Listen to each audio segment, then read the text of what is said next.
Aye, mateys, remember this as the day you sailed with the Skull Rock podcast. Proceed at your own risk, and mark well me words, mateys. Dead men tell no tale. Welcome to the Skull Rock Podcast, the show about all things Disney and pop culture. Each week, we take you behind the scenes of some of your favorite Disney films, theme park attractions, performances, books, music, as well as what's streaming and what's in theaters and what's happening in this world of entertainment. I'm Aljon Go, musician and longtime Disney, Marvel, Star Wars, and pop culturist. You can email me, Aljon, A-L-J-O-N, at skullrockpodcast.com. And I'm Dave Bossert, artist, filmmaker, author, and beginning to thaw out from the blizzard. Welcome to the Skull Rock Podcast. If you love Disney and pop culture, please subscribe to the show wherever you get your podcasts. You can also like and follow us on Facebook, X, Blue Sky, Instagram, LinkedIn, and on our very own Skull Rock YouTube channel. You can also email me at dave@skullrockpodcast.com.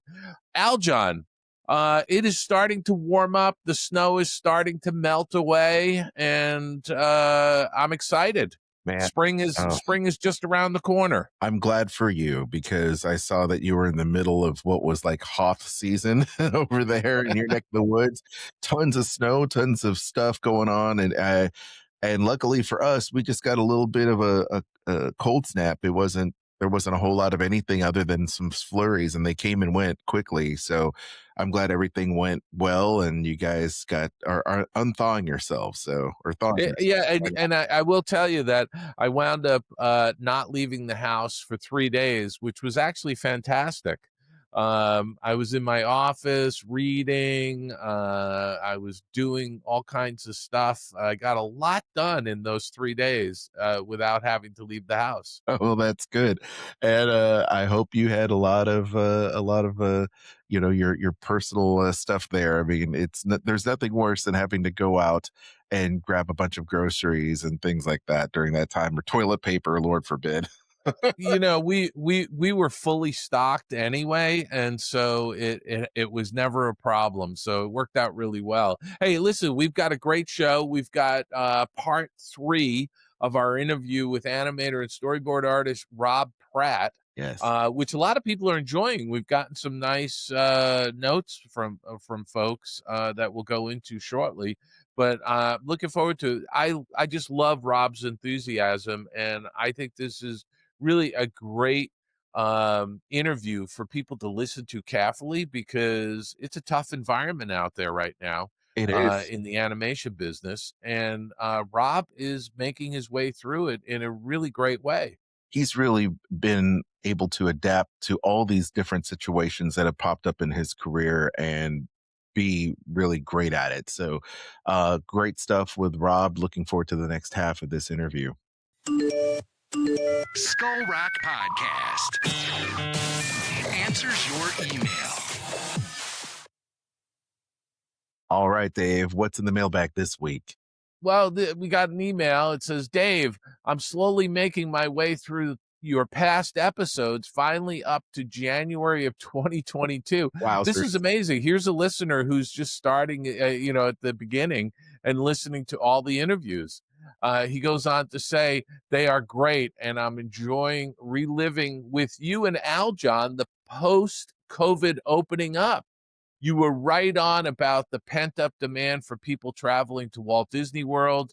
We moved to Orlando, to the Orlando area in December of 2020 and experienced a massive influx of visitors firsthand in 2021 through 2024. It tapered off in 2025, but it's still very busy in the parks. I just listened to your episode from December 2021, where you jokingly talked about making Canadian provinces, additional states. Which, by the way, folks, I jokingly say to our Canadian guests when we interview a Canadian artist or animator, I always ask them that question. He says, little did you know that you were foretelling the current political climate. I wonder what other Nostradamus moments you will have in the upcoming episodes. Well, I just keep listening because I am a prognosticator. That's right. That's right. Keep up, he says, keep up the great podcasts and interviews. It has caused me to rewatch Meet the Robinsons, Great Big Head and Little Bitty Arms, Greatest Line Ever, Oliver and Company, Fantasia 2000, and even The Black Cauldron, along with others. Yeah. And that's from Paul, Goofy Pal, Yes. down in Orlando. Oh, he's the best. I love Paul. Good. Yeah, no, that was great. We're always making predictions here, Aljon, and we will continue to do so. I'm glad somebody's noticing it. Yeah, well, we did mention, if I'm not mistaken, when we were talking about the WWE and the WWE theme park, that I did mention that at some point WWE might be acquired by Disney as a joke.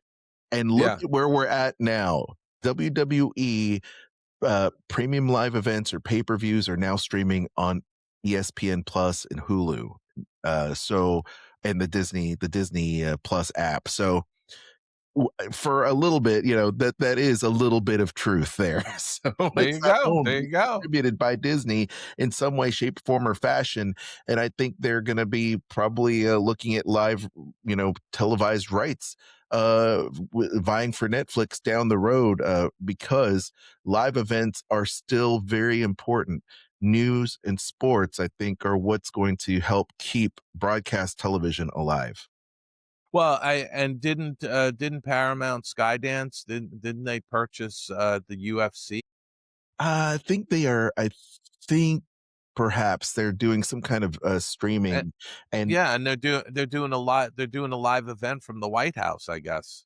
Perhaps, yeah. I think that might still be going on. I mean, there's a lot of Crazy. stuff. There's a lot of stuff going on, but these live events are still bringing in people and the global audience, and people still want to see it. I mean, look at Netflix now. They're getting into the whole live event streaming with this whole Ronda Rousey Gina Carano fight, which is happening 10 years past their prime as fighters, but I think people are still wanting to see it. Very much like YouTube, and some people are like showing off these, the Logan Brothers, boxing matches and things of that nature. People are getting in on it. But anyway, yes, we are prognosticators here. So yes. So we had a couple other comments. This comes from Facebook. We got this comment. Great episode. I really enjoyed the stories behind Tarzan and his career path and Robb's enthusiasm. That's from Erica in Alabama. Thank you, Erica. Yeah. She's talking about the Robb Pratt interviews that we're currently in the midst of. And also, we got another comment on part 2. Part 2 was so good, I can't wait for part 3. And that's from our friend Pam, listener up in Toronto, Canada. Very nice. Which, at some point may become part of the United States. Who knows? I know, right? We've got really territory and the Greenland territory. I mean, they're all part of the U.S. now. So, so Aljon, do we have anything from our YouTube channel? Because now we're starting to put up more videos. Yeah, so we have a comment about our. We talked about William Shatner's heavy metal album, right? Yes. And the guy goes, he's effing immortal. And that comes from Mo Hickenjay. So yes, he is immortal and he is amazing. And then another person put down on one of our comments for the William Shatner segment, "Shat at the devil." Yes, instead of "Shat at the devil" from Motley Crue, it's "Shat at the devil." Yes, absolutely. I mean, the puns keep coming, but people really, really can't wait to see William Shatner put out that stuff. Mac Hendry commented, "Man, that Greek cave story is nuts. What a legend." And he's talking about Roger Allers, the Roger Allers segment. Yes. That Roger lived in a cave off the beach in someplace in Greece when we interviewed him. He wasn't there, but he was relaying a story from years earlier. Yes. So yeah, it was a terrific interview. And by the way, Aljon, and I will tell our listeners this: I have done other interviews with Roger about some specific projects that I did before we even started this podcast. So I have those recorded, and I'm going to use those for some future book projects. That would be great. It's Yeah. so great that these stories were told.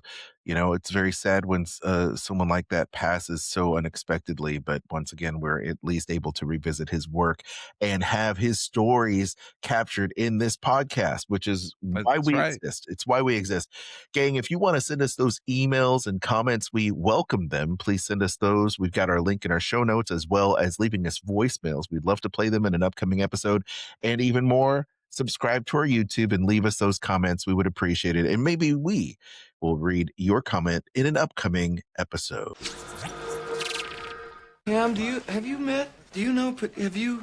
she wrote this great review of my poetry book. That's my pick. I read a great review. Your girlfriend got a great review. Oh, that's my pick, too. Sorry. Excuse me while I start the projector. Skull Rock Podcast, Picks of the Week. All right, Dave. Now the projector means it's time for our picks of the week. And what do we have this week? Well, this week, Aljon, I actually watched a couple of documentaries. Because Robert Duvall had passed away, I went and watched Hearts of Darkness, a filmmaker's apocalypse. Ooh, Have you seen this? I have not. Okay, so I'll give you the synopsis here. In the late 1970s, as renegade filmmaker Francis Ford Coppola struggles to complete an epic allegory of the Vietnam War, Apocalypse Now, his wife Eleanor films his daily travails with a camera of her own. The documentary, based on her footage, details the difficulties of the large production, from weather-related delays in the Philippines to Martin Sheen's heart attack while filming, and it provides unprecedented behind-the-scenes clips of one of Hollywood's most acclaimed films. So this was actually released in November 1991. I watched it online. I rented it actually for $3.99 on Prime. And I really wanted to watch it. There was some, interviews with Robert Duvall as well as many of the other cast members, and that was really great to see. I still think Apocalypse Now is one of the great films from the 1970s, and I thoroughly enjoyed this documentary. IMDb gives it 8.1 out of 10. Rotten Tomatoes has 100%, and 82% of people who watched it like this movie. So I highly recommend, if you want to see the behind the scenes of the making of Apocalypse Now, this is absolutely the documentary to watch. It was just fascinating to see what was going on during the filming. I mean, they filmed this for over 280 days. Wow. Which is just craziness, and you see Marlon Brando in there, and Sam Bottoms, a very, very young oh my gosh, Lawrence Fishburne, Yeah. who was in the film. I mean, it's just absolutely fantastic. I really enjoyed it. So check that out. Nice. And then the other documentary I watched is Man on the Run, which is a new documentary. It's Paul McCartney, Man on the Run. And I watched this on Prime. It just dropped recently. IMDb gives it 7.9 out of 10. Rotten Tomatoes gives it 100%. I would not give it 100%, Aljon. I eat up these documentaries, especially about the Beatles, the Get Back documentaries that dropped on Disney, the Beatles 1964 documentary, all really terrific documentaries. This documentary, Paul McCartney, Man on the Run, is about 2 hours, and it felt like 4. Wow. And it's inexplicable to me why, other than to say there was a lot of extraneous stuff that stories and things like that that just really didn't necessarily move the overall story along. Wow. There were sort of these little asides and things happening that I didn't really feel like were that interesting to me. I wanted to see what happened when Paul McCartney left the Beatles and then sued to break up the business arrangement, and he didn't want to go with that business manager that everybody else was going to go with, and then everybody else realized that business manager might not have been the right person, and and then putting together Wings and doing some solo albums and stuff like that. I felt like this was a bit disjointed for me, so that's my assessment of it. Other people could check it out. It's Paul McCartney, Man on the Run doc on Prime. And then on the small screen, I was also watched episodes of this show called Best Medicine, which is on Hulu. And this is being made by Fox. The synopsis is Martin Best is a brilliant surgeon who abruptly leaves his illustrious career in Boston to become the general practitioner in a quaint East Coast fishing village where he spent summers as a child. Unfortunately, Martin's blunt and borderline rude bedside manner rubs the quirky, needy locals the wrong way, and he quickly alienates the town, even though he's all they've got. Although Martin can expertly address any medical ailment or mystery in this idiosyncratic town, he's really just desperate to be left the hell alone.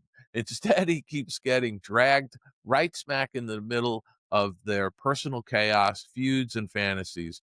What the locals don't know is that Martin's tense demeanor masks a debilitating new phobia and deep-seated psychological issues that prevent him from experience true intimacy with anybody.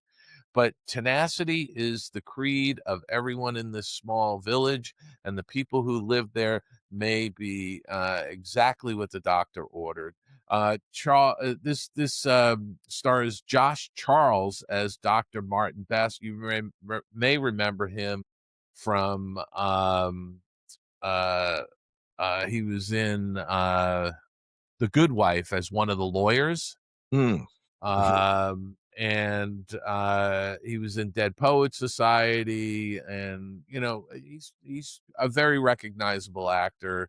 Abigail Spencer Louis plays Louisa Gavin, who is a love interest and a teacher in the town. Annie Potts plays his Aunt Sarah, and there's just an ensemble cast. It's really kind of funny. It's a quirky group of characters in an East Coast setting. It's supposed to be a little Maine village.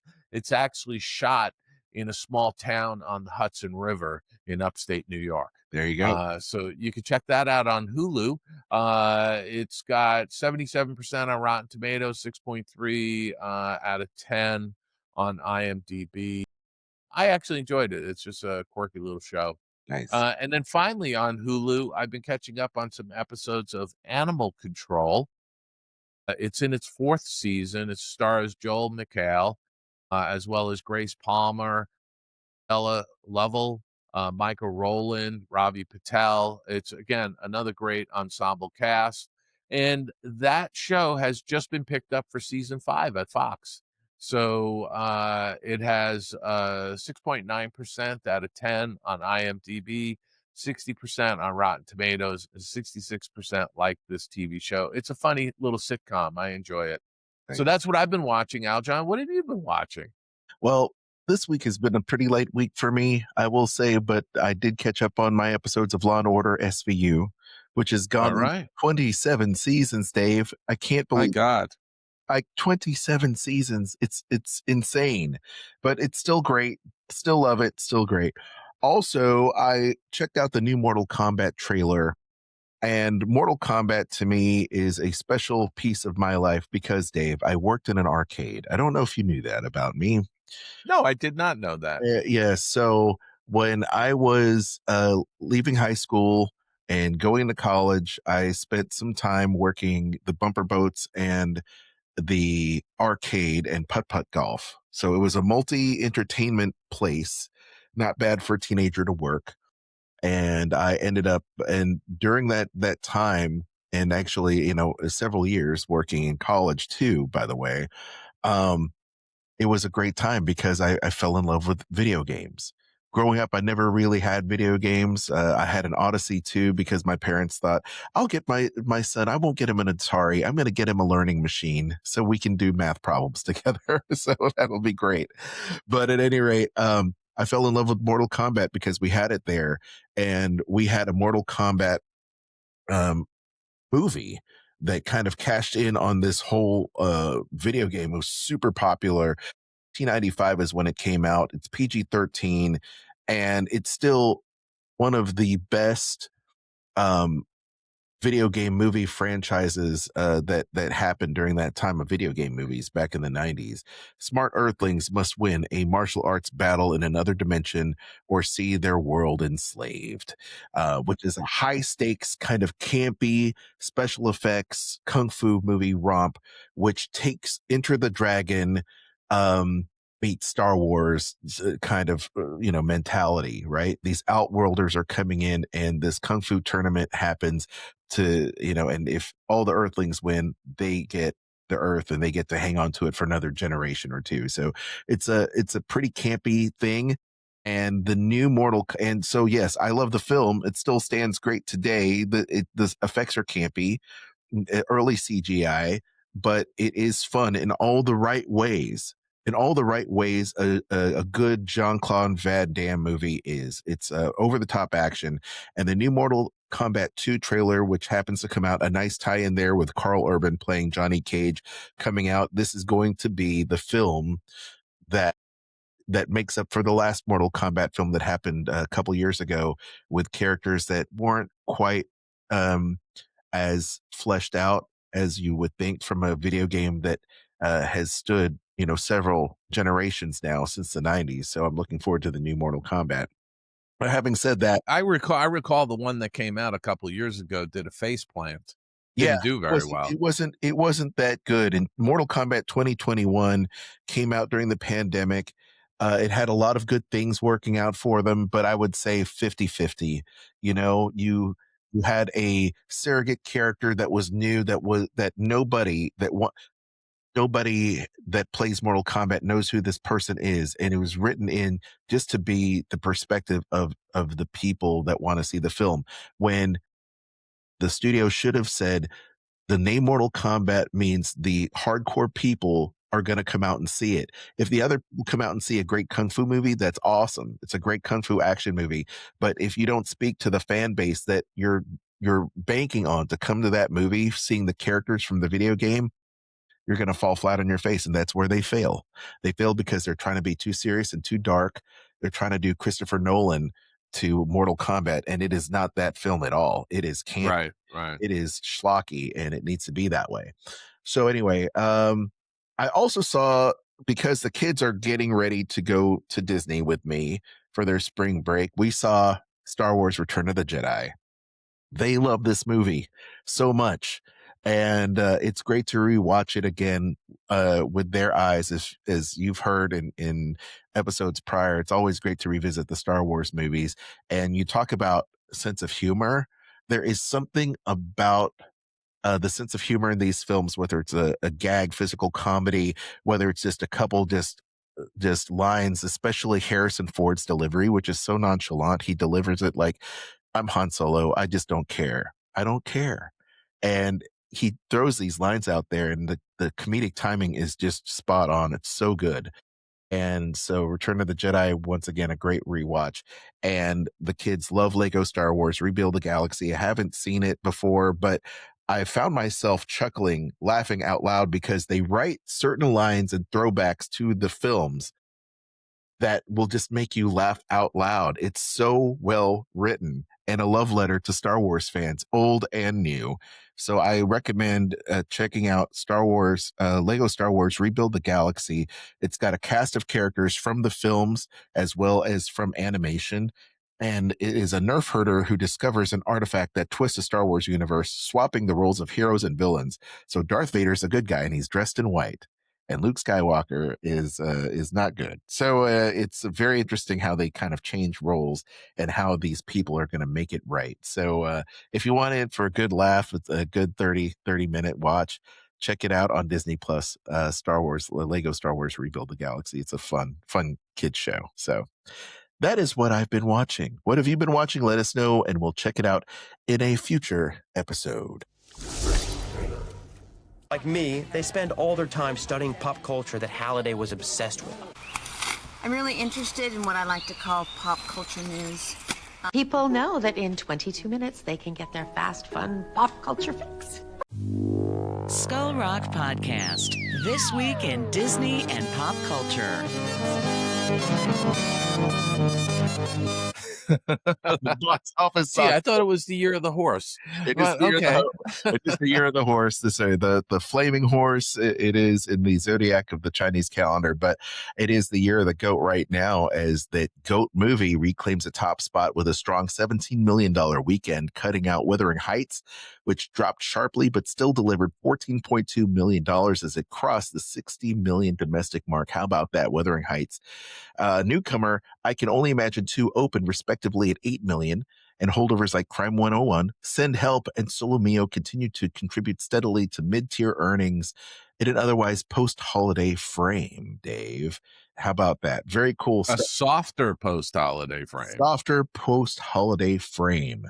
I'm excited because of other things that are happening with Scream 7, but I think we'd be remiss if we didn't mention this massive Paramount Skydance deal for $110 billion, Dave. I know you have a take on it, so I'm curious about, what happens here, because, there was a big deal with Netflix wanting to buy everything when it comes to Warner Brothers. Yeah, I think that a lot of people thought this was in the bag for Netflix and that they were going to get it. And Netflix walked away from this once Paramount Skydance sweetened their offer to $31 a share cash for Warner Brother Discovery. Oof. I think it's I think that there's a lot of nervousness in Hollywood. There's going to be, with any kind of merger of this magnitude, there is always going to be cuts. And there's going to be a lot of cuts made, and more people are going to lose their jobs at these entities, because they're going to be trying to get rid of any overlapping positions and try and get economies of scale. But I also thought, as I was seeing this all unfold over the last week, Aljon, that this could have implications for Disney. Josh D'Amore is taking over as the CEO in, I think, March 18th. He steps into the CEO role. Is he going to turn around and split off ESPN and the broadcast network, ABC, and spin that off as a standalone company to try and generate more value? Because the Disney stock isn't moving much. And hasn't for a while. It's below its normal price earnings ratio. And, this big merger may be the impetus for Josh to do something radical with Disney. I don't know. We'll see. Possibly. What they need to do is they need to go into long range planning mode and find out where these moments are, where these investor calls to make these keystone announcements, expansion of the parks, big blockbuster tentpole franchises. They need to look in deep. They need to make sure they deliver their value. They need to make sure they have a big wide casting net to get all the fans back and excited about going back to the parks and going into the movie theater. That is what they need to do. But, I will tell you, you look at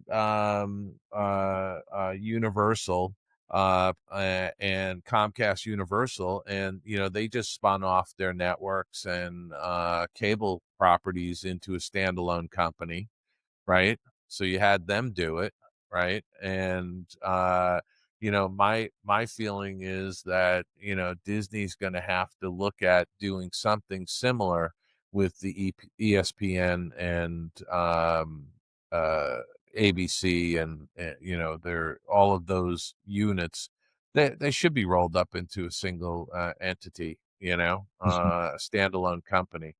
But Yep. we'll see what happens. Maybe this is one of those prognostications from me that in a few months' time, or 6 months or 8 months, they'll do it, and somebody's going to come back and go, "Oh my God, you predicted the future." So the question is going to be what's left? What's left and how are they going to come together? Apple, you have Apple, Amazon are key streamers at this point. You also have, what other broadcast networks are there? I mean, you still have well, that's it. That's it, Dave. What else we have? What else? Well, yeah, you've obviously got Netflix, right? Now you've got this behemoth, Paramount, Skydance, Warner Brothers, Yep. Discovery, Yep.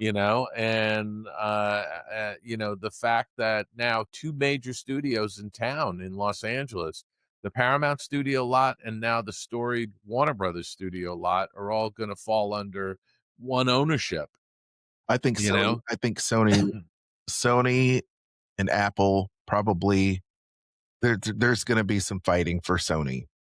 I think Sony has been prime for a merger at some point for a while, holding on by a thread ever since their whole studio thing got leaked. I think they've been on kind of thin ice as an entity, at least as an entertainment entity.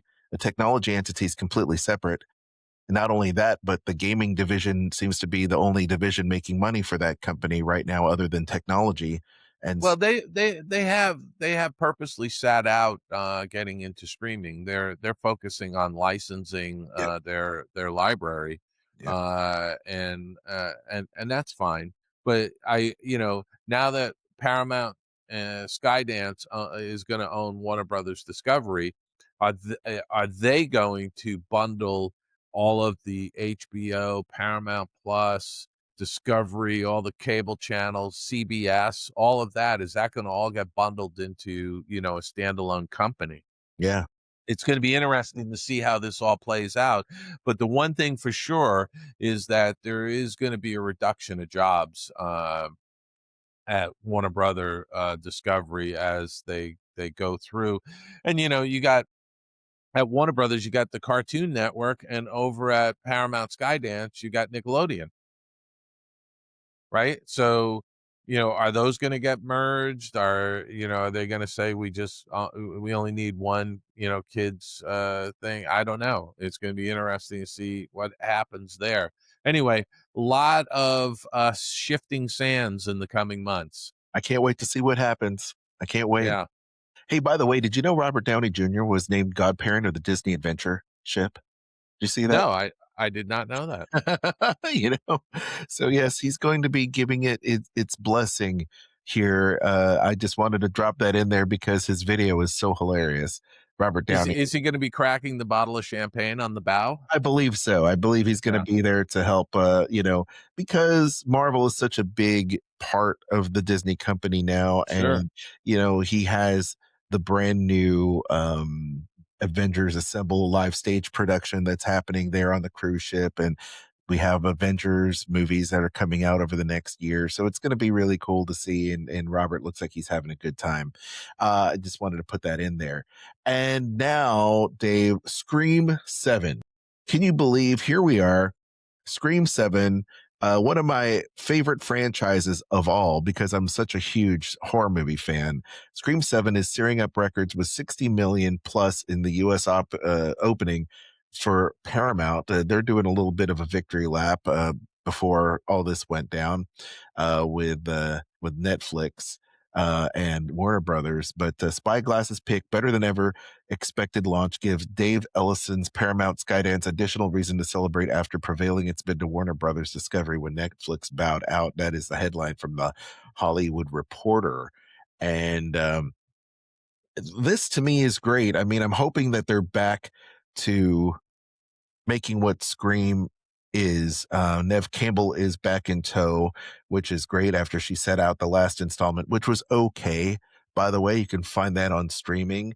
But I actually saw the last one. I did think it was okay. Yeah, it was okay. You know, it wasn't bad.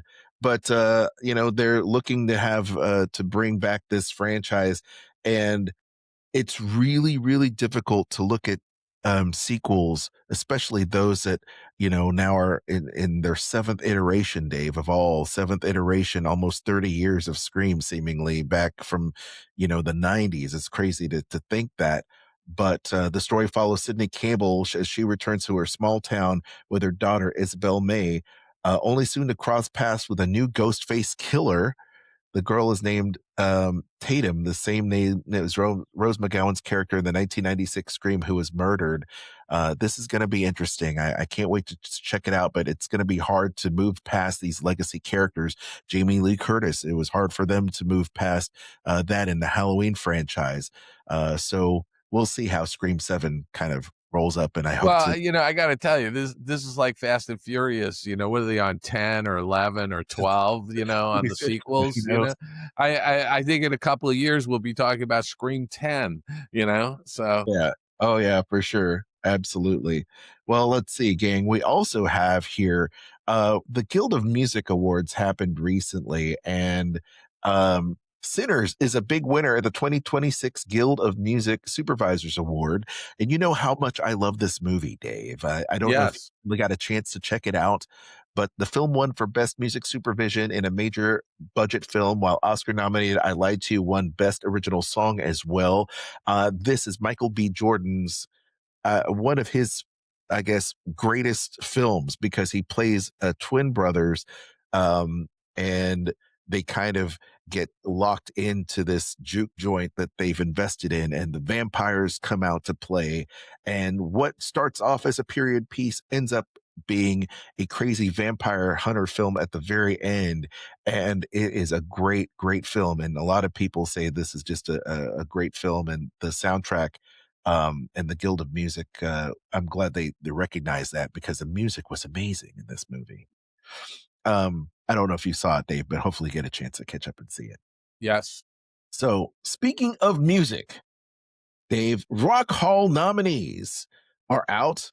It is that time of year, Dave, for the Rock and Roll Hall of Fame, and it's always controversial because the Rock and Roll Hall of Fame doesn't just induct rock and roll bands traditionally.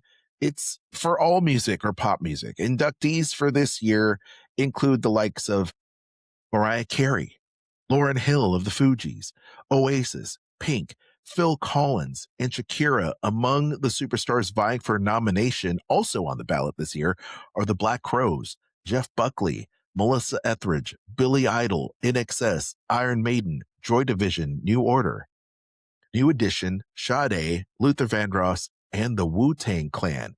Now, these are all on the ballot. Doesn't mean that they're all going to get in. But I'm curious, Dave, of those, what are you thinking? What do you think about the Rock and Roll Hall of Fame? And the question that looms over everybody's head, is the Rock and Roll Hall of Fame still about rock and roll? I don't know, Aljon. It's really confounding some years when you hear who they're inducting, because I've had these moments where I say, really? They're not in it already? Yeah. Or, are you kidding me? Why are they doing this person? They've only been around for the last 5 years, I mean, honestly, so I don't know who's making the decision at these things. I'm kind of down on all of these awards programs, I really am, because I just feel like some of it's just driven by commerce, I don't know what it's driven by, to be quite honest. Yeah. I feel like the Rock and Roll Hall of Fame has kind of lost its luster. I'm kind of blasé about it. I mean, I don't know. I mean, I think it's great that Phil Collins is in the mix. But again, there's somebody I sit there and go, really? He should already be in the Rock and Roll Hall of Fame. Well, and that's where you would be correct, because he is in there because of Genesis.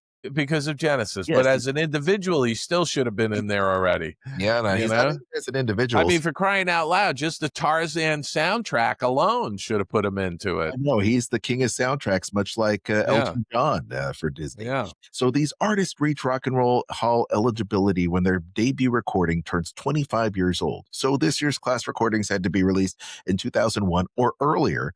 And as I mentioned, Collins has already received a Rock and Roll Hall of Fame inductee with Genesis. But other first-time nominees are Buckley, Etheridge, Hill, INXS, New Edition, Pink, Shakira, Vandross, and Wu-Tang Clan. Carrie is hoping to get in on her third nomination after snubs the past 2 years, and Iron Maiden had its third nomination, as well as getting noms in 21 and 23. Also receiving their nominations for the third time are Joy Division / New Order and Oasis. The Black Crowes, Billy Idol, and Sade have earned their second nomination. Like last year's class inducted Cyndi Lauper, Bad Company, The White Stripes, and Soundgarden. I don't know. I mean, Billy Idol, he should already be in. Well, yeah, 100%. I mean, honestly, I mean, Rebel Yell. I mean, come on, that's an anthem song. Yes, from the early 90s. I agree. I don't know. Or maybe even further back. I don't know. Oh, for sure. So anyway. Yes, there is that.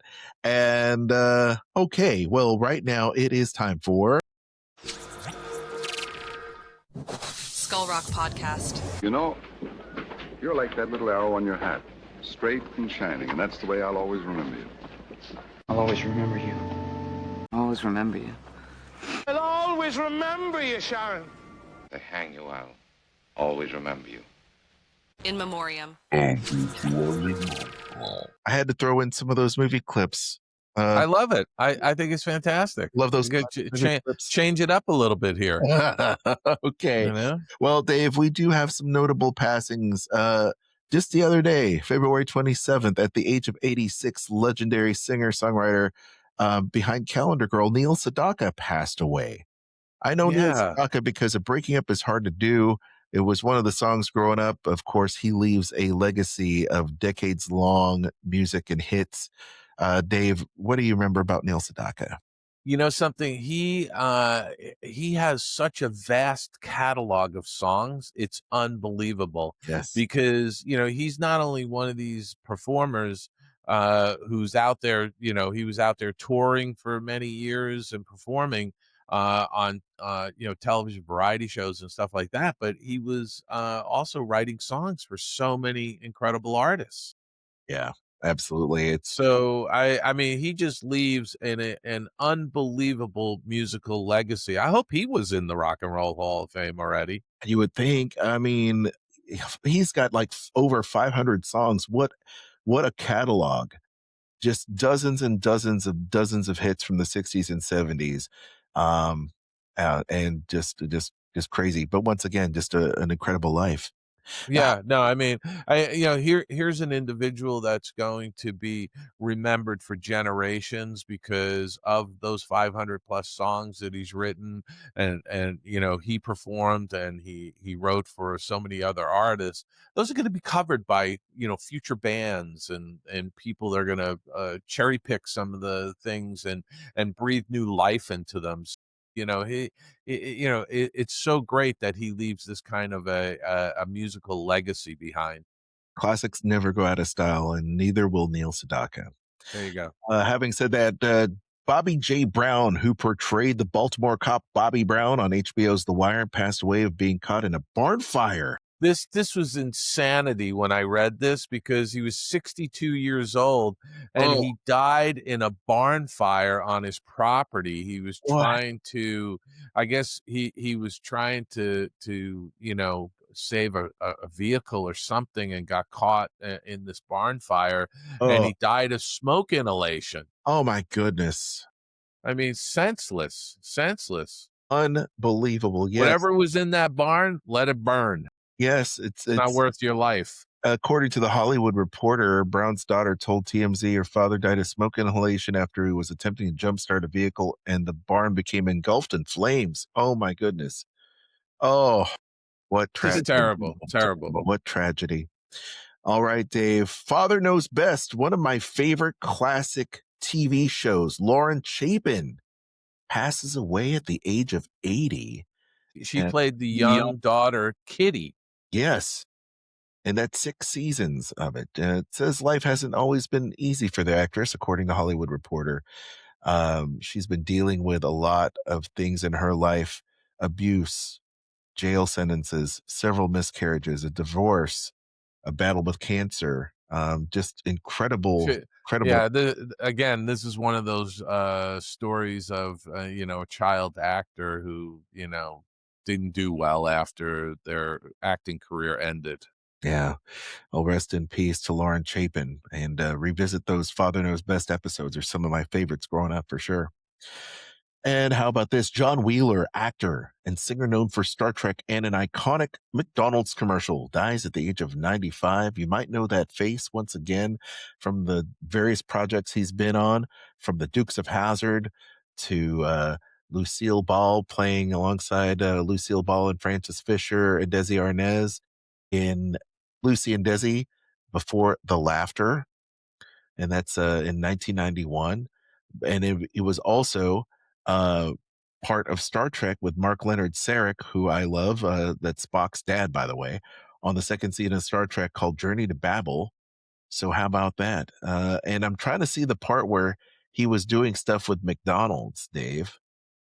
I listen, here's a guy that had an incredible career, and 95. We should all be so lucky, right?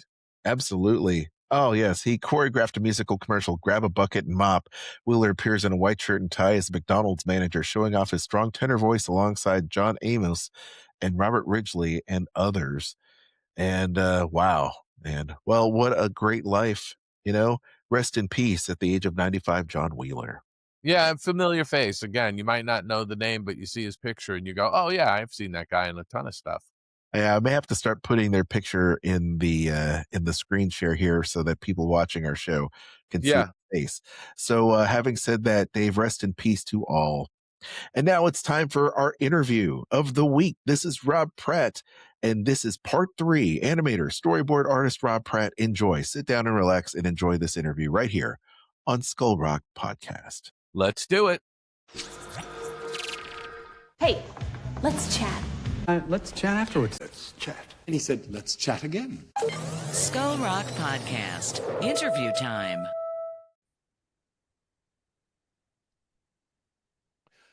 Well, Aljon, we are back for week 3 with animator Robb Pratt.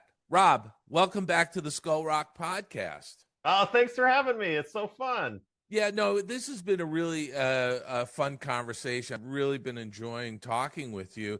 And, last week, you were telling us about the fact that you didn't get picked up on Chicken Little. So why don't we pick up from there? Okay, because that was right in the middle of this big transition that was happening at Walt Disney Animation Studios, going really from hand-drawn animation to digital productions. Yeah. And Chicken Little was the first fully digital film. Right. And there's like factual, it's almost like that beginning of Titanic where Rose sees the mathematical thing of what happened to Titanic, but she's like, this doesn't really tell the whole story. I don't know if the history books will ever really let people know how painful that period was. Here we all were a group of people. We all loved these cartoons and anything that like touches the heartstrings of childhood. And now you're working at this place and the happiness is kind of like indescribable. And we all loved each other and we all fed off each other. And now it was coming to an end and it was sad. And by the way, I don't mean to interrupt you, but it really was a family. It was a family atmosphere, right? Because people were going from one picture to the next, and you were working with people you'd been working with for years on many different pictures. Yeah, we even had kind of the fun thing where, we'd be in a meeting that was at like a 5 o'clock meeting, And it was like a family going to a family Thanksgiving dinner. You knew who was going to keep the meeting going all right, we're done with the meeting unless anybody says something. Oh, I know who's going to, I'm going to keep the meeting going with a question. You're like, we're trying to get out of here. But it was kind of family. We all knew each other so well. And the bonds, I wish it on anybody. Because now when there's ever a reason for us to ever get together, we just pick up our conversations where we left off, and it's like no time has passed, and it's still kind of like a family, Dave. And so, it's just, we were so lucky to be part of it, but heartbreaking for it to come to an end.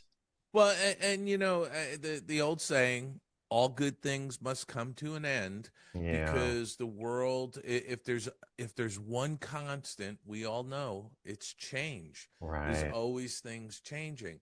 But that wasn't the end of the story there, because you didn't get on the Chicken Little, but there was the Little Match Girl that was in production.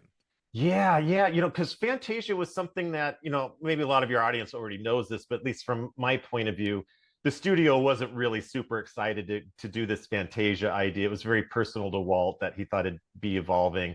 And so there was that Fantasia 2000 took forever to come out. And a lot of it because Roy Disney was really trying to keep that legacy alive. And so now we would have times where we had these full crews. Everybody was so seasoned now. And if there was any little gap in between assignments, they would throw you on a short that could possibly be in the next Fantasia. Who knows? But they didn't want us sitting on our hands. Right. So they were doing that. I was in between. I can't even remember which projects it was, but I had a little downtime, and Little Match Girl came up. And that's great. I'm Danish, so it's like, oh, Hans Christian Andersen thing. This is wonderful. And then I get to see the work reel, and it has a dark ending. Wow, this is going to be something different. And it's a small crew. And I did see, some of my colleagues weren't embracing it as much as I were. I think they all wanted to be assigned to a big picture. And maybe they weren't taking it, I might not have been the most talented guy that was animating on it, but I think I wanted it more than them. So we did have a character that was a little bit of a challenge to draw because, it's really easy when you can find, I call them anchor points. I think some people call them landmarks. When there's a corner to something, you can kind of judge perspective and proportion. And some designs like Pocahontas might have a nose that kind of seems to swim if you don't really understand how she's constructed. And that was a little bit the case with the Match Girl. And I know because it was my mentor, Randy Haycock, who designed her. And Randy is a disciple of Glenn Keane. So I saw this design and I saw the nose that could maybe swim if you didn't really pay attention. And I sat and I did drawovers. I did technical drawovers. I was figuring this thing out. And I had never worked with Roger Allers before, but he was a legend at the studio. He'd done Lion King. And Roger's a super sweet guy. And I think he saw in my test, boy, I think Rob is really taking this to heart. He's trying. So there was a talk for a little while as I think my mentor Randy had gone on to one of the bigger pictures and they didn't know where to sign. There was a little bit, maybe a little window where they thought maybe I could lead that character, and I couldn't believe it. I was a kid. And it didn't happen. I think Disney had the Paris studio at the time. Suddenly they got free, and a lot of Little Match Girl went to the Paris studio, and I eventually got assigned. I'm guessing it was close to the end, probably to Home on the Range or something. But being a Danish boy, the pleasure that I got to work on a Hans Christian Andersen piece, that's something that was a little darker. It never ended up in another Fantasia. It didn't happen, so it was not widely seen for a long time, and then. Boy, wasn't it great when there was DVDs and you could love a movie and you could buy it and get extras. And I think it got included as an extra on a DVD, and that's where it started to get a little bit of eyeballs on it. It did, and just so our audience, who's listening, understands, the Little Match Girl, One by One, Lorenzo, even Destino were all going to be slated for a third Fantasia movie. And that just was never going to happen. I mean, there wasn't the enthusiasm from top brass at the studio. And then, sadly, Roy passed away in 2009, and that really sort of ended any possibility of a third Fantasia movie. Yeah. So you worked on Little Match Girl. You helped finish Home on the Range, and you didn't get picked up on Chicken Little. Right. So, Yeah. what happened? I mean, when that happened, was it like, okay, Rob, bye, you're out the door, or was there a period of time where you were still there? There was a little bit of everybody trying to swim to a life raft, and Disney, to their credit, they did the right thing. They were training us on CGI, and so all of us were taking the night classes.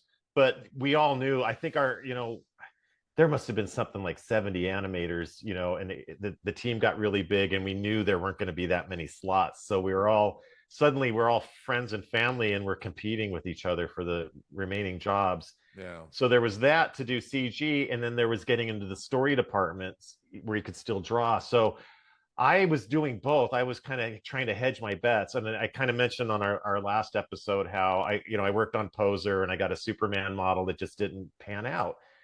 And then I did get laid off, and right after I got laid off, they were doing a test. We're looking for story trainees, and I took the test. And I think there was something. It was one of those situations where like 80 people applied, and they needed 2 or 3. Yeah. And I was told I was like in a tie for the last spot, and I was crossing my fingers, and they picked the other person. And sadly, my career at feature animation ended there.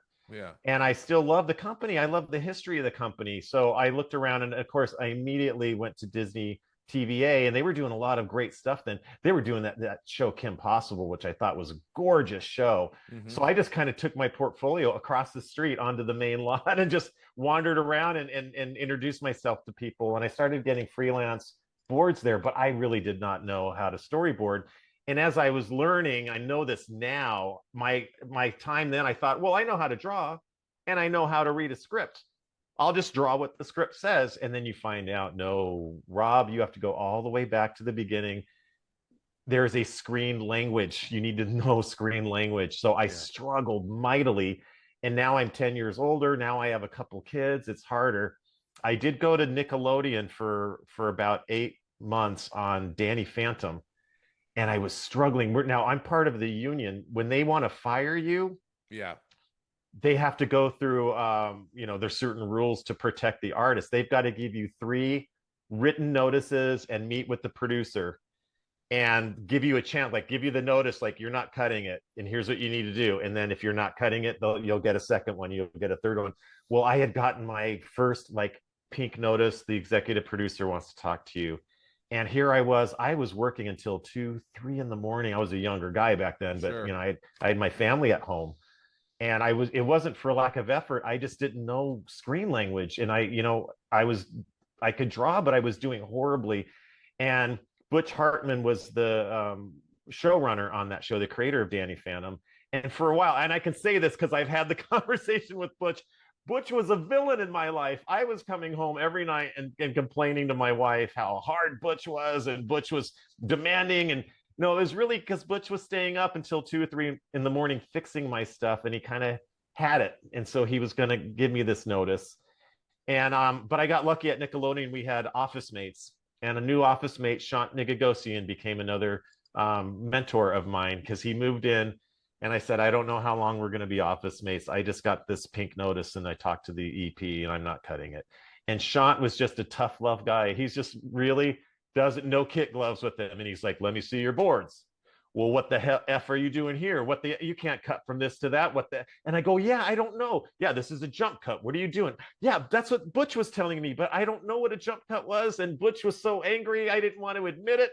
And so Shant took his time, and he taught me. And every time I had an assignment, I would kind of run it by Shant first before I turned it in.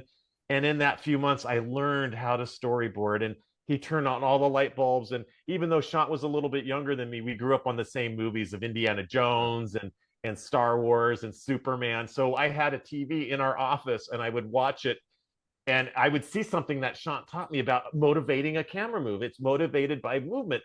And I would go, oh my, Shant, there's Perry White. We're looking at the newspaper, the Daily Planet, all the headlines, but then Perry's hands pick it up, and the camera pans with it to get to his face. I want the Superman to go with the Daily Planet like peanut butter and jelly.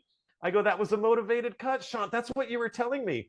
And it became, now all the light bulbs were going on, and I was starting to fall in love with storyboarding. And really, it was about the cinematography, right? Yeah. I mean, it was learning the language of cinematography and how to make, what's the right way to cut from one scene to another. Yeah, and be clear. So yeah, and to be real clear about it. So yeah. So what happened? So I boarded there for a while, and then an opportunity came up. They were going to do a revival of Kim Possible at Disney TVA. So I had some Danny Phantom pieces that I felt pretty confident in now. So I went back to Disney. I want in on this Kim Possible. That show is gorgeous. Now, but did Butch Hartman, did you make peace with him? I did, yeah. Butch, when I finally did get like the job to go back to Disney, I didn't get Kim Possible, but I got American Dragon. I had to tell Butch now, hey Butch, I got an opportunity and I'm going to go back to Disney in television. And Butch was funny because he was so tough on me, but he did at that time go, oh, he almost seemed like surprised. And I said, yeah, I just feel like I've let you down. And I think maybe showing that vulnerability to Butch, he became very sympathetic to me. And now, I did go back to Disney. Butch and I parted ways. Yeah. But we have since reconnected. And I told him, Butch, you were a villain towards me, but now I get it. Now I'm staying up late fixing other people's boards. That's what you were doing. I understand. And now we're good. Butch and I are buddies now. That's awesome. It really is. I mean, he really would. I mean, basically, he was just trying to give you a kick in the pants, really. Yeah, he was. And some people respond to tough love, and some people don't. Some people, they can let it beat them up. For me, what Butch did and what Shant did is what I needed. And I do like tough love because sometimes people will go, oh, you're doing fine. The drawings are beautiful, but that's not going to help me grow.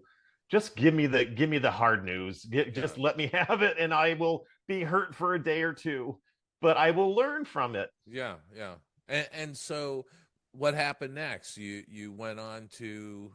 Yeah, so now I'm over at back at Disney, but now on television doing storyboards, and I storyboarded on like that Jake Long American Dragon, Emperor's New School, right, based off of Emperor's New Groove. Okay. And then I'm getting access to kind of the Disney TV stuff, which is so funny, Dave. When I first got hired at Disney Feature, they gave us a tour of the studio and they showed us the development, and it was so encouraging. We're going to have work for years because, I'm on Pocahontas, but we're seeing the hallways and they're like, there's Mulan, there's Hercules, there's Tarzan. Well, now 10 years later, I'm going to television and they're showing me through the development, and they're like, there's Mulan 2. There's Hunchback Notre Dame 2. There's Tarzan 2. It was like a repeat of 10 years later. Yeah. But it was nice and robust, and it was allowing for a lot of growth. And I'm very passionate when I do this stuff. I love it, and I obsess about it. I make cartoons on my own. And so once these light bulbs were turned on by my mentors, I watch all of my movies differently. And my boarding career really took off, and it didn't take very long before, you know it, I was directing shows at Disney TV. That's awesome. Yeah. And so what was, you were boarding, and then somebody came in and said, we want you to direct. I mean, how did that happen? Yeah. Well, oh gosh, I got lucky. Come to think of it, I almost forgot my first directing opportunity. You look like I think I said on our previous episodes, being prepared, but you need a little bit of luck too. So my first show, they made me, I guess I had stood out as a storyboard artist, and a show was kind of struggling a little bit with story, and the director wanted to focus on other things. So they hired me to be a storyboard supervisor. And so I got to work closely with the director, Heather Martinez, and we had a really fantastic relationship. I love Heather.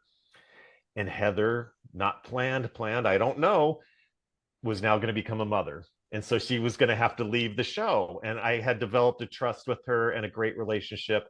And they let me take over the show as director. And that was my first directing opportunity. I got really lucky there. And how many episodes did you direct of that? And now I was in the TV world, Dave. So where we had these movies where you have a few years to fine tune and make this 70-minute picture work. Now you're making like 25 half an hours in a year, and it is fast, and you're juggling episodes on top. There are times where you may have 5 episodes on your desk in various, like this one's in boards, this one's in post-production, they're all in different, and you have to kind of have the answers for all of them. Yeah. And I think I probably, if I looked at my IMDb, it was something like I got the last 15 or so on the replacements. Yeah. Wow. Yeah. And then from there you went to what? And there, you kind of hope as you're, we're all aspirational. We all want to grow. Sure. I had hoped, well, I'm a director now. I hope the next directing assignment comes, and then you find the painful thing. You are never at the end of your journey. You have to prove yourself over and over again, because now you got to prove yourself to new people. And I didn't get a directing opportunity right away. And luckily my boards were strong enough, and the industry was robust enough that I could get work boarding, but I was not getting directing. And I got into an ugly place, Dave. I can admit it because it's in the past. I was very bitter, and I was looking at other artists with a lot of jealousy, going, why are they getting a director opportunity when I am more entitled to that one? And I was jealous, and I did not like myself in that era. But what was the answer coming back? What were you noticing? Was it more relationship? Was it networking that they were doing that you might not have been doing? I think a lot of it is just I felt very confident in what I was doing now, but I guess how do you illustrate that for somebody? How does somebody know unless it's word of mouth? Right. And so that kind of led to this next chapter where I was so ugly. I just didn't like it. And I thought I did finally rationalize that. I go, well, Rob, look, don't take it personally. They don't know what you can do. Mm-hmm. What can you do to show them? And so maybe it's the universe. I don't know how it works, but I was at some like a park that was doing a Halloween event, bring your kids to play Halloween games. And I see an actor that I recognize because I'm the biggest Superman fan there ever was. I see John Haymes Newton. He played Superboy when I was a kid. And I nudged my wife and I go, that guy was Superboy. And she encouraged me. She's like, you should go talk to him. Maybe he'd like a fan coming up. So I went and talked to John. We hit it off. John's a great guy. And it was while I was going through all this ugly stuff. And then I realized when I got home, I was so inspired by meeting John. And I bought my Disney animation desk. I still have it at home. And I thought, why am I angry about not getting to direct this or that? I have my desk at home. I can draw whatever I want to my heart's desire. I'm going to animate Superman from the World War II era, the way I love it. So kind of like the Fleischers, but then I want him pushing up his glasses like Clark Kent, like Christopher Reeve would, maybe like a greatest hits thing. And I found a piece of music.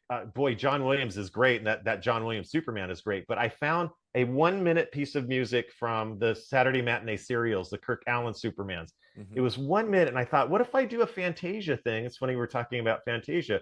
What if I just lay the music on a track and I plot out Superman's actions to that music, and it'll look like it was scored to picture, but it was the other way around.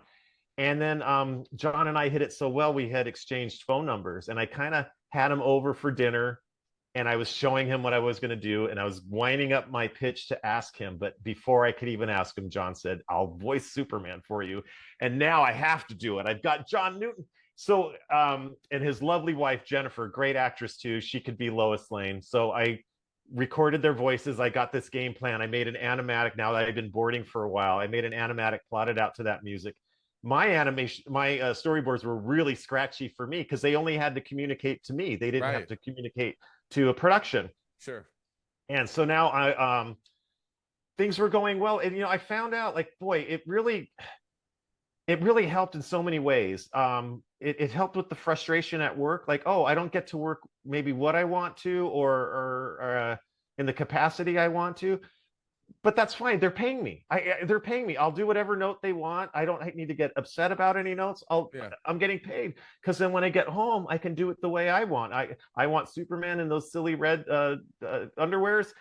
I'm going to draw him that way. And it really bounced my life. And then I was learning things that I had to kind of problem solving that I wasn't required at work, but I was required to on my personal film. And it brought like skills to my professional life and just state of mind. It made me feel so much better. All the bitterness went away, and it was great.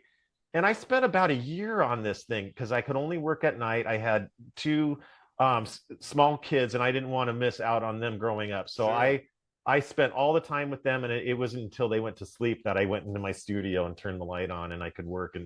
And Dave, you're an animator. You know, there's something about animating and seeing it come to life, and you just know, like, I could go to sleep. Oh, but if I animate 5 or 6 more drawings, I'll see more life. Oh, if I do 5 or 6 more drawings, I'll see more life. And I would stay up till 2 or 3. I was younger, I'd stay up until 2 or 3 at night because I just you'd look at the clock and you couldn't believe what time it was. And I had to learn, like, how do you what software do I need? How do I composite it? How do I color it? I had to learn all that. How do I put sound on it? But it was fun to learn. And so it totally got me out of those doldrums. And I spent a year on it, and I would show friends. And I showed Steven Silver, who's a legend in the TV business for designing character design. Steven can just draw wonderfully, and he's a great inspirational guy. And I showed him on a little device. I think I finished I'm going to call it Superman Classic, because it's like classic animation and it's classic Superman. And Steve said, "You're not done, Rob. This is like your business card. This is how you're going to promote yourself. You need to film yourself behind your desk saying, 'I'm Robb Pratt. I love Superman. I love animation,' because this is how you're going to get people to know that you what you do." And I was terrified. Anybody who's ever sat and put a camera on them and tried to act in front of it, it's really hard to do. But I took Steven's advice and I did it. I posted it, and then that night I was terrified. Here I had this project for a year that nobody's seen, and now I'm going to post it on YouTube, and I want to, I'm going to take all the arrows. And I think I even had a glass of vodka to kind of calm down. I passed out, and then I woke up a few hours later, and I couldn't believe the response, because it's Superman, and there's all these Superman blog sites. They all picked up on the story. And I was getting like hundreds of thousands of views on it. And boy, maybe the one odd snarky comment, but 99% were just so supportive. And it again, teaching lessons, it taught me that, boy, I poured something I love. I poured love into it and passion into it. And maybe that passion, people could see it. And so before you know it, Variety wrote me up. Hollywood Reporter wrote me up. I got a call from the Howard Stern show. And I wasn't on with Howard, but they do a Geek Time segment with Ralph Cirilla, and I got to be on the Geek Time segment to talk. All this positivity came out from that Superman Classic. And it got your name out in the world. And it got my name out, and it showed, it kind of was the goal. Like, I got to show people what I can do if they don't know. Right. And then it just opened doors. From that point on, I think I pretty much directed solidly, because every time I went for a job interview or somebody called me, it's because they saw Superman Classic. Wow. That to me, is a great example of creating your own opportunity. That you decided, I'm going to do this because I love this character and I'm just going to do my own thing. It's fan art, Yeah. I mean, really at its core, it's a fan thing, right? And you put it out there and you got such a tremendous response. I got to tell you, this is a very inspirational story that people should really, really listen to, because the fact of the matter is, you make your own opportunities. That's right. Yeah. And I idolize Walt Disney. And one of the things I really respect about him is what a risk taker. He was gambling on himself. And we can always kind of piss and moan about maybe opportunities we don't get. But if you really believe in yourself, invest in yourself, bet on yourself. Mm-hmm. That's what Walt did. And boy, everybody was always telling Walt he was not, what he was doing was not going to work, but he bet on himself. Yeah, look, Walt's a perfect example. I mean, when he started doing the feature film of Snow White, it became quickly known as Walt's Folly. Yes. And nobody thought that it would be successful, and it was wildly successful. Yeah. And the same with the theme park, Right. building Disneyland.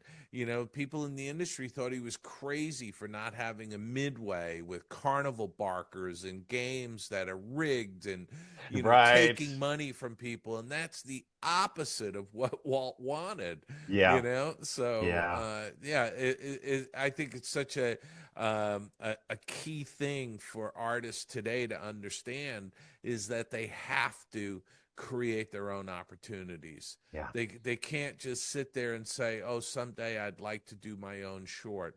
No, go do your own short and put it out in the world and take take the praise and the arrows.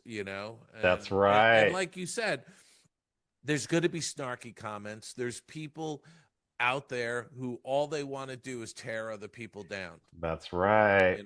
And you have to be thick-skinned enough to recognize that. Yeah. I mean, every book that I've put out over the last 15 years, there's always great comments, but then there's always somebody, 1 star. It could have been better. Yeah, right. You left out this, or you did that, or they have so.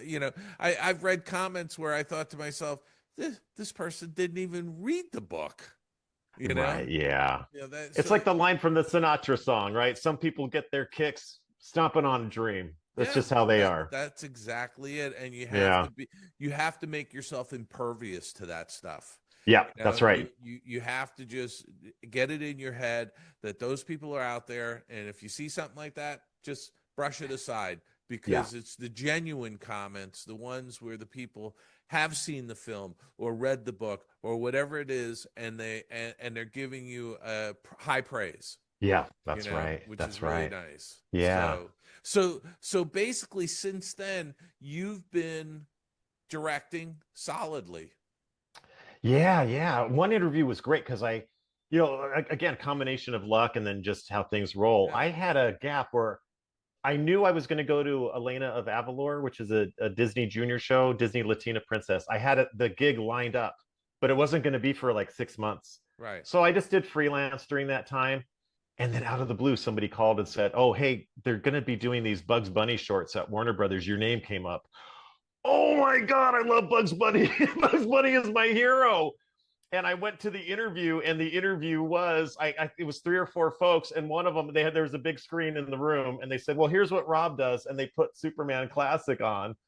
And then I had in my pocket, I go, "Oh, I have the new one. I'm doing a Flash Gordon one now. That's also 1930s serial style." And from my phone or whatever, they got it onto their big screen.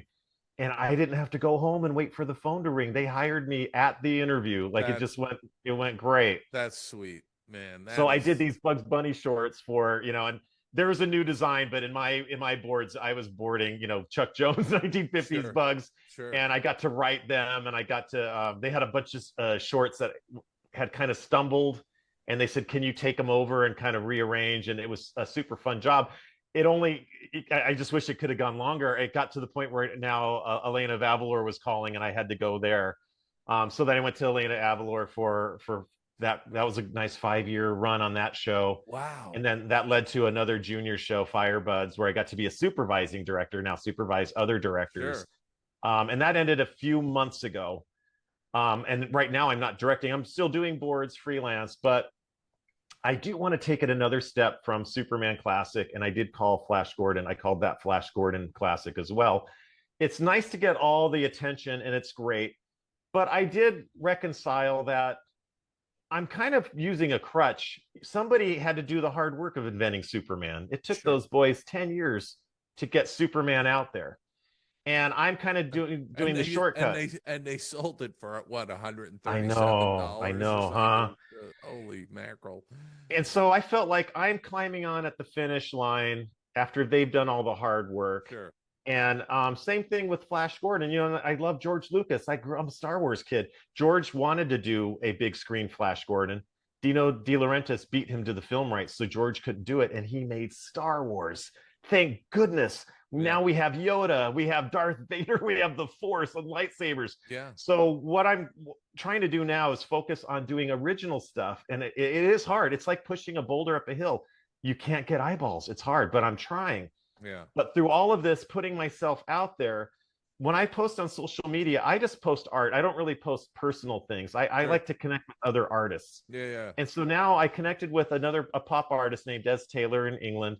And Des does more maybe pinup girls, but he loves that World War II aesthetic, and Sure. Des's art is beautiful. Yeah. So Des and I will consult. Des will come to California to do San Diego Comic-Con every year. So we'll make sure we have a dinner every year and see each other. Yeah. And Des proposed this idea. Hey, I have these characters. I'm just visual. I created these two characters and named them Eva Strongbird and the Marine.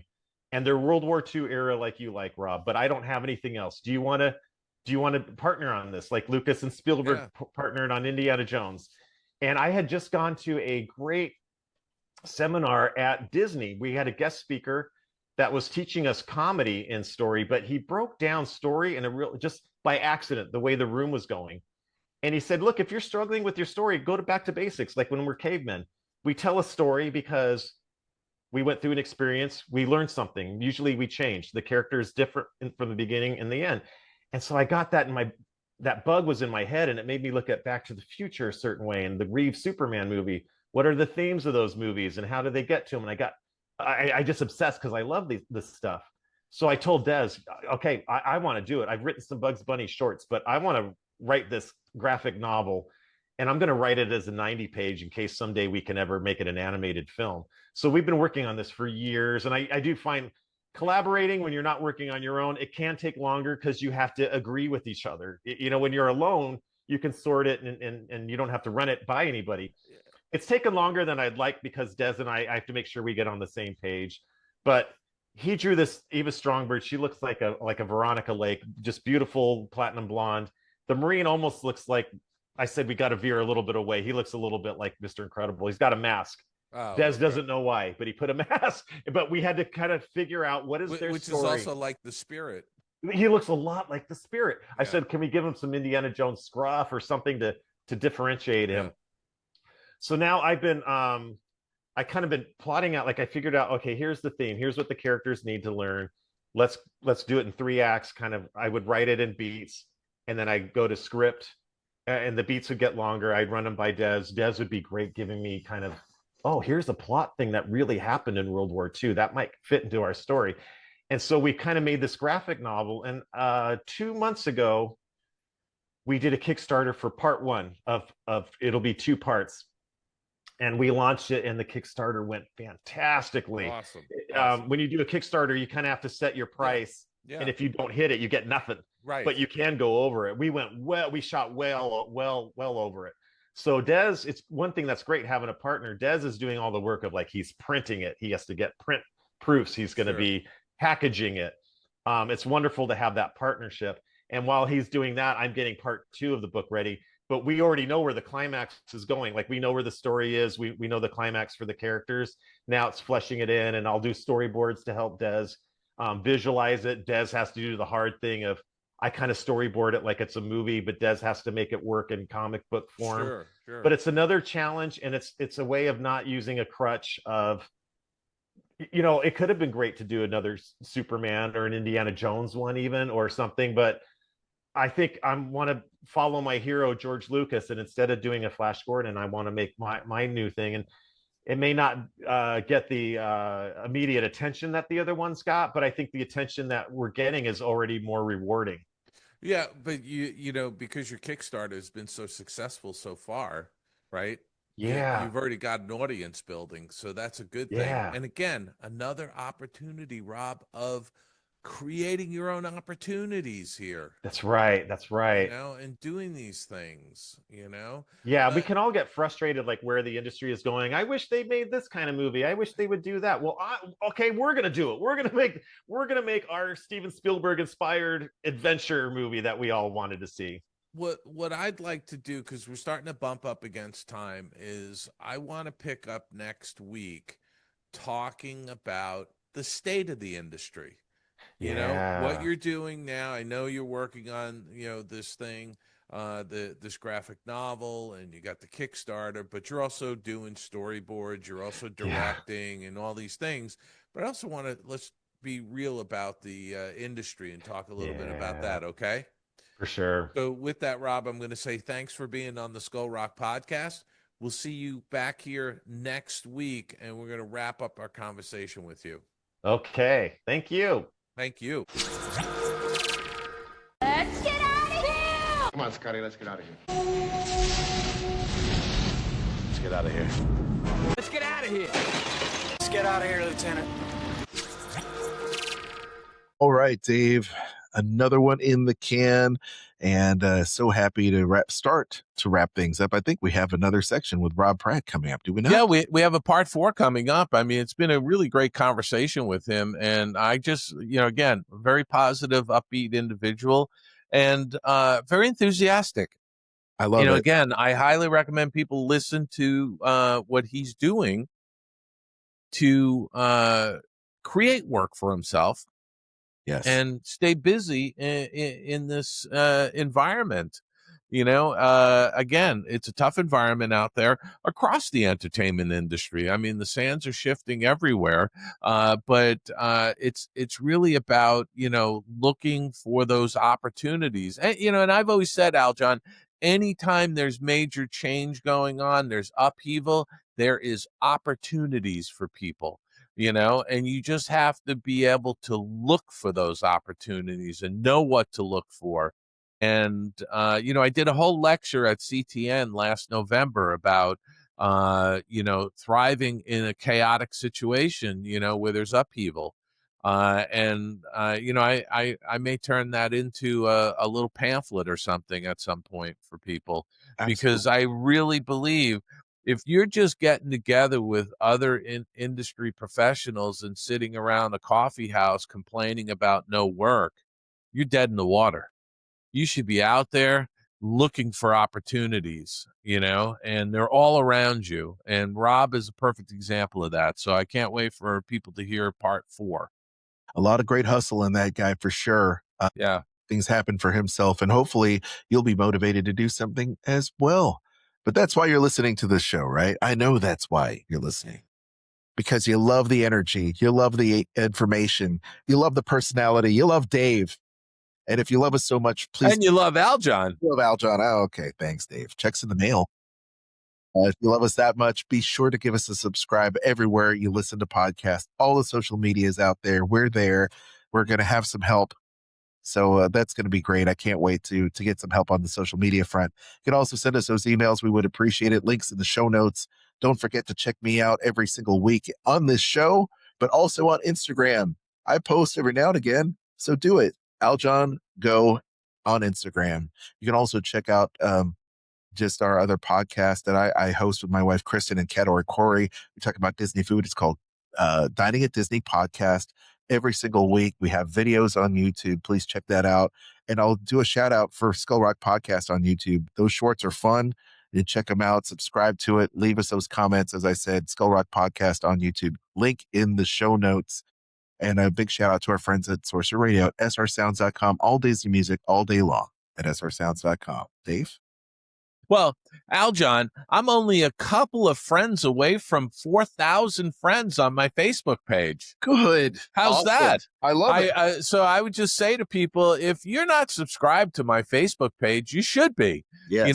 Every week I'm posting little tidbits about Disney memorabilia that I have in my collection. And so if you're interested, friend me on Facebook. I'd love to have you as a friend. There you go.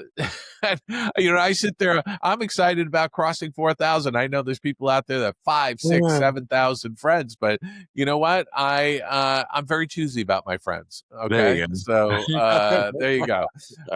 Anyway, Aljon, as a reminder to everybody, we're going to be at the Animation Y'all Expo in Nashville, April 10th to 12th. Folks, it's going to be here before we know it.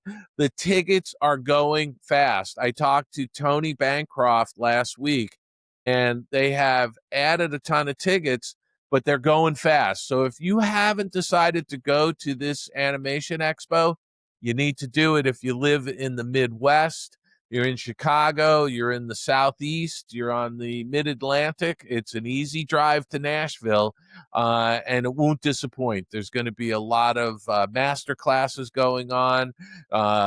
Aaron Blaise is going to be there, John Pomeroy, Andreas Deja. You got these luminaries from the animation renaissance that are going to be in Nashville. It's a great chance to meet them.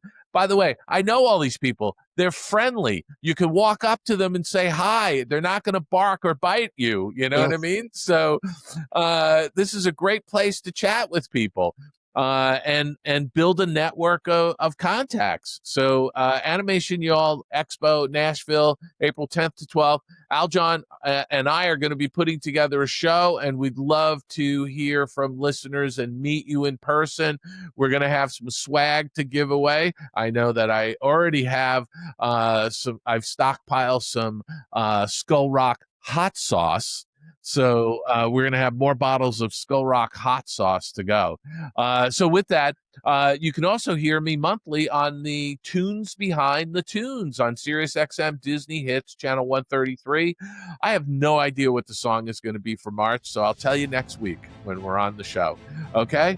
And as always, if you're interested in any of my books, you can get author-signed copies at theoldmillpress.com. You can also get author-signed copies of the newly released The Art of John Kingmaker, an Animator's Garden by John Kingmaker, and A Spoonful of Sugar, the story of the Upjohn Pharmacy in Disneyland. That's right, Drugs at Disneyland by Stephen Hall.